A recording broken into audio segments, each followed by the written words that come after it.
সন্ধ্যার নাস্তায় মচমচে মিনি খাজা করেছিলাম। ভাবলাম আপনাদের সাথে রেসিপিটা শেয়ার করি। আসসালামু আলাইকুম। আমার এই মিনি খাজা তৈরি করতে হলে প্রথমে আমি এখানে একটা পাত্রে নিয়ে নেব ময়দা। আমি এখানে 1 কাপ পরিমাণ ময়দা নিয়েছিলাম, তার মধ্যে আবার দিয়ে দিব লবণ। আপনারা আপনাদের পরিমাণ মতোই ময়দা নেবেন। এই যে তারপর এখানে আমি দিয়ে দিচ্ছি ঘি।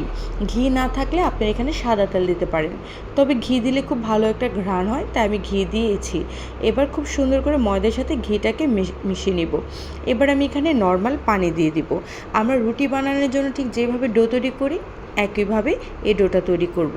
খুব সুন্দর করে হাত দিয়ে ভালোভাবে মেখে নিব কিন্তু এই ডোটা। তারপরে আমি এই ডোটা কিছুক্ষণের জন্য একটু ঢেকে রেখে দিব। এবার আমি অন্য একটা বাটিতে 2 চামচ পরিমাণ মতো কর্নফ্লাওয়ার নিয়েছি। এখানে কর্নফ্লাওয়ার না থাকলে আপনারা ময়দাও নিতে পারেন, তবে কর্নফ্লাওয়ারটা দিলে একটু ভালো হয়। এবার আমি কর্নফ্লাওয়ারের সাথে সাদা তেল মিশিয়ে নিব। এখন দুইটা মিশ্রণ খুব সুন্দর করে ভালোভাবে মিশিয়ে নিব। এই মিশ্রণটা দিয়ে কী করব সেটা দেখতে হলে কিন্তু ভিডিওটা টেনে দেখা যাবে না, সামনে দেখতে হবে। তারপর আমি এদিকে একটা পাত্রের মধ্যে চিনি শিরা করব। এখানে আমি পরিমাণ মতো পানি, চিনি আর এলাচ দিয়ে দিব। এলাচের ফ্লেভার যদি কারো ভালো না লাগে সেক্ষেত্রে আপনি স্কিপ করতে পারেন। এবার আমি এখানে বানিয়ে নিলাম আমার চিনি শিরাটা, খুব বেশি ঘনও না আবার পাতলাও না। এদিকে আমার ডোটা কিন্তু ভীষণ সুন্দর হয়ে গেছে, খুব সুন্দর সফট হয়েছে। আমি প্রায় 10 মিনিটের মতো রেখেছি। এবার আমি এখানে রুটি বানিয়ে নিব। যেহেতু আমি একদমই মিনি খাজা করেছি, মানে খুব ছোট ছোট, তার জন্য কিন্তু আমার এই বেলুন পিঁড়িতেই রুটিটা হয়ে যাবে। আপনারা যদি বড় সাইজে করতে চান সেক্ষেত্রে আপনাদের বেলুন পিঁড়িতে কিন্তু হয়তোবা বেলে হবে না, অনেক বড় করে রুটি বানাতে হবে। এটা আপনারা আপনাদের মতো করে নেবেন। এই যে দেখেন একদমই পাতলা করে রুটি বানিয়েছি। এবার এই কর্নফ্লাওয়ারের মিশ্রণটা আমি এখানে খুব ভালো করে মিশিয়ে নেব। দেখতেই পাচ্ছেন আমি কিভাবে করছি। ভালোভাবে মেশানো হয়ে গেলে আমি এভাবে ভাজ করতে থাকবো। এই কর্নফ্লাওয়ারের মিশ্রণটা দেওয়ার একটাই কারণ হচ্ছে ভিতরে খাজার যে ভাজগুলো খুব সুন্দর হবে এবং ভিতরে খুব সুন্দর করে কিন্তু ভাজাও হবে। এই যে দেখেন এইভাবে করে তারপরে আমি একটা ছুরির সাহায্যে কেটে নিচ্ছি।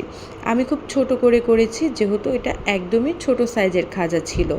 আপনারা বড় চাইলে আরও বড় রুটি করে তারপরে বড় সাইজ করতে পারেন। এইবার দেখেন আমি হাতে করে জাস্ট হালকা, এই যে আমি কিভাবে করছি আপনারা ভিডিওতেই তো দেখতে পাচ্ছেন, হালকা একটু হাত দিয়ে চেপে নিয়েছি। এক্ষেত্রে কিন্তু কোনো বেলুন পিঁড়ির প্রয়োজন পড়বে না। হাত দিয়ে আমি এভাবে খাঁচাগুলো করে নেব। আর এগুলো এখনও খুবই ছোট, তেলে দেওয়ার পরে এগুলো আর একটু বড় হবে, তাই ওইভাবেই কিন্তু করবেন। এই যে দেখেন খুব সুন্দর করে আমি আমার এই খাজাগুলো বানিয়ে নিচ্ছি। একইভাবে আমি সবগুলো খাজা বানিয়ে নিব।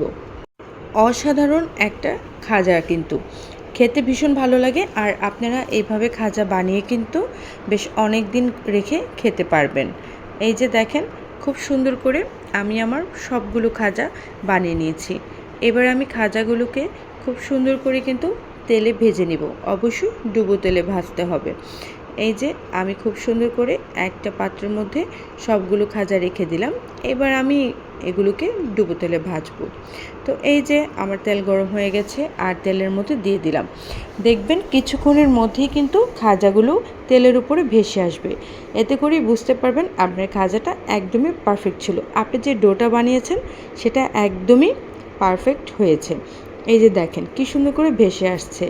আর এই যে আমি আলতোভাবে কিন্তু এইভাবে দেখেন আপনি তেলগুলো উপরে এই যে চামচের সাহায্যে উপরে দিয়ে দিচ্ছি। খুব সুন্দর করে এপিট ওপিট দুপিট খুব ভালো করে যেন ভিতরে খুব সুন্দর সেদ্ধ হয়। যখন এরকম একটা ব্রাউন কালার হবে তখন আমি উঠিয়ে নিব। খুব বেশি কালার আনার কোনো দরকার নেই, এরকম হালকা ব্রাউন কালার হলে কিন্তু উঠিয়ে নেবেন। তারপর এটাকে আমি সরাসরি চিনির সেই শিরাটার মধ্যে দিয়ে দিব। চিনির শিরা দিয়ে খুব বেশিক্ষণ রাখার দরকার নেই, দিয়ে একটু নাড়াচাড়া করিয়ে কিন্তু উঠিয়ে নিতে পারেন। এর ভিতরে কিন্তু খুব সুন্দর করে চিনির শিরা ঢুকে যাবে আর ভীষণ মোচমোচে হবে। এই যে দেখেন কি সুন্দর করে ফুলে গেছে আমার খাজাগুলো। এই যে চিনির শিরা থেকে এবার উঠিয়ে নিলাম আমার সব খাজাগুলো। একইভাবে আমি সবগুলো ভেজে নিয়েছি। খুব সুন্দর এই রেসিপিটা। বাসায় বাচ্চাদেরকে বানিয়ে দিবেন, বাচ্চারা ভীষণ পছন্দ করবে। এটা খুবই খাস্তা হয়, খুবই ক্রিস্পি হয়, খেতে খুবই মজা হয়।